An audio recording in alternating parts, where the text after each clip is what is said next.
Tolong dong, aku udah banyak berkorban buat kamu. Masa kamu gak mau bantu aku sekali ini aja? Loh, kalau aku bisa, kenapa kamu gak bisa? Aku juga dulu susah, tapi aku gak ngeluh. Ya udah, terserah kamu. Aku sih gak mau maksa, tapi jangan heran kalau nanti aku berubah. Pernah dengar kalimat-kalimat seperti itu? Atau lebih buruknya lagi, pernah mengalaminya sendiri? Kata-kata yang terdengar seperti ungkapan kecewa, tetapi sebenarnya lebih dari itu. Ada sesuatu yang tidak terlihat di baliknya. Sebuah manipulasi halus yang memaksa kita masuk ke dalam jebakan. Jebakan yang selalu membuat kita merasa bersalah. Jebakan yang membuat kita merasa harus membalas budi.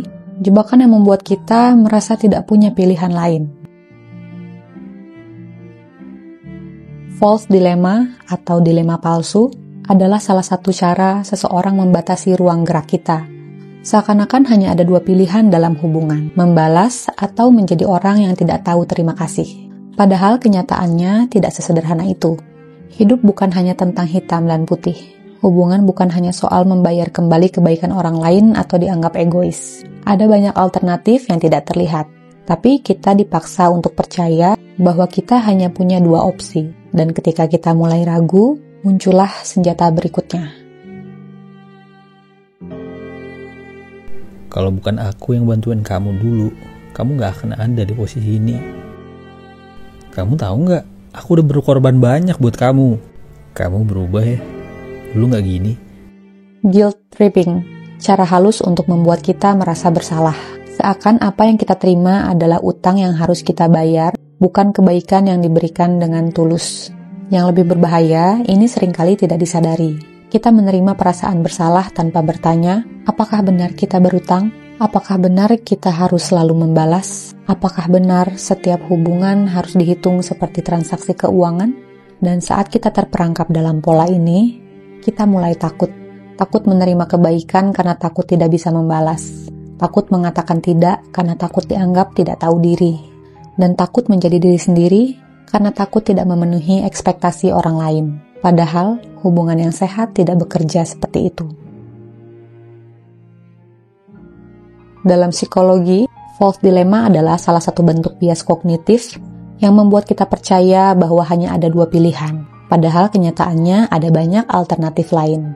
Ini sering digunakan dalam manipulasi sosial untuk membatasi kebebasan berpikir seseorang. Sementara itu, guilt tripping berakar dari konsep emotional blackmail, seperti yang dijelaskan oleh Susan Forward dalam bukunya Emotional Blackmail. Pelaku menggunakan rasa bersalah sebagai alat kontrol, membuat korbannya merasa wajib memenuhi ekspektasi mereka agar tidak dianggap sebagai orang yang buruk. Ada juga konsep yang namanya reciprocity norm, yaitu harapan bahwa seseorang harus membalas kebaikan yang diterimanya. Ini bisa menjadi hal yang sehat jika dilakukan secara natural. Tetapi dalam hubungan transaksional yang tidak seimbang, hal ini bisa menjadi eksploitasi emosional. Apa jadinya kalau setiap senyum, setiap bantuan, setiap kebaikan yang kita terima harus dihitung dan dibayar kembali?